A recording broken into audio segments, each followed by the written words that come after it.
Hello guys, welcome to my YouTube channel. आया था। इसके पहले पीएसयू स्टॉक्स पे भी उन्होंने एक रिपोर्ट निकाली थी, वैल्यूएशंस महंगे हैं। लेकिन ये जो स्ट्रैटेजी रिपोर्ट है, इसके अंदर भारी डेटा के साथ इन्होंने जस्टिफाई ये करने की कोशिश की है कि पीएसयू स्टॉक्स, स्पेशली जो कैपिटल गुड सेक्टर और ऑयल एंड गैस सेक्टर से पीएसयू के जो शेयर्स भागे हैं, शायद अपसाइड यहाँ से लिमिटेड रह सकती है और रिस्क ज़्यादा रह सकता है निवेशकों के लिए, ऐसा इनका मानना है। सबसे पहले अगर हम बात करें कोटक की, तो इनका मानना ये है कि जो लॉन्ग टर्म वाइज बिजनेस में रिस्क आते हुए दिखाई पड़ रहे हैं, उसको मार्केट शायद इग्नोर कर रहा है। मीडियम टर्म की जो परफॉर्मेंस है उस पर ज़्यादा फोकस हो रहा है। लेकिन लॉन्ग टर्म के लिहाज से अभी भी काफ़ी सारी चीज़ें अनक्लियर है ऑयल एंड गैस सेक्टर में, ग्रीन एनर्जी सेक्टर में, जिसका शायद इंपैक्ट पीएसयूज पे पड़ सकता है। पीएसयू इंडेक्स की बात करें तो पर से 92% का गेन आपने देखा है पिछले 12 महीने में। और अब कोटक को लगता है कि कैपिटल गुड सेक्टर में पीएसयू जो कैपिटल गुड नाम है, यहाँ प्रॉफिटेबिलिटी बहुत ज़्यादा नहीं रह सकती है, मार्जिन्स पे आगे जाके प्रेशर आ सकते हैं। और अगर हम बात करें वैल्यूएशंस की, तो बीईएल यानी Bharat electronics, BHEL, Hindustan aeronautics, आपके स्क्रीन के ऊपर एक टेबल आएगा जहां वैल्यूएशंस अगर आप देखें 2019 में जब मोदी जी का सेकेंड टर्म था टू द करंट वैल्यूएशन, आपको चीजें महंगी दिखेंगी। बीएल का अगर हम ईवी एबिटा देखें, मार्च 19 में तो 9 टाइम ईवी एबिटा पे ट्रेड होता था, आज 24 टाइम ट्रेड होता है। बीएचईएल 9 टाइम ट्रेड होता था, लेकिन अभी क्वार्टर में लॉस है तो एप्लीकेबल नहीं है।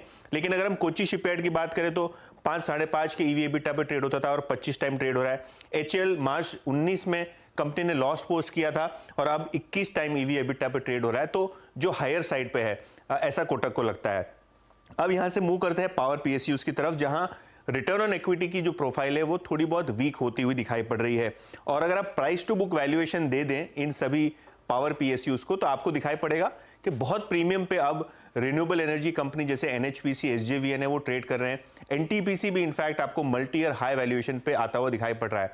और वो टेबल आपके स्क्रीन के ऊपर आएगा, जहां एनएचपीसी की जो प्राइस टू बुक थी मार्च 2019 में, वो थी 0.8, अब 2.5 time price to book trade हो रहा है। एनटीपीसी भी लगभग दुगने वैल्यूएशंस पे आ गया है अब। और अगर हम पावर ग्रिड की बात करें, तो पावर ग्रिड जैसा जो फिक्स्ड आरओई का धंधा है, वो भी लगभग 2.5 time EV price to book trade हो रहा है, जो कि डेट टाइम था मार्च 2019 में। ऑयल मार्केटिंग कंपनीज, यहां भी अगर आप देखें तो कोटक का मानना यह है कि पिछले दिनों जो क्रूड में वॉलेटिलिटी थी, उसके कारण पेट्रोल डीजल के सेल्स पे वॉलेटिलिटी हुई। और अगर हम नुकसान की बात करें तो अर्निंग्स बहुत ही हेवायर होती हैं ऑयल मार्केटिंग कंपनीज की। और अगर हम वैल्यूएशन देख लें बीपीसीएल, एचपीसीएल का, तो जो 2019 में इनका वैल्यूएशन था मार्च में, उससे 15 से 20% प्रीमियम पे ऑलरेडी सारे के सारे ऑयल मार्केटिंग कंपनीज ट्रेड हो रहे हैं।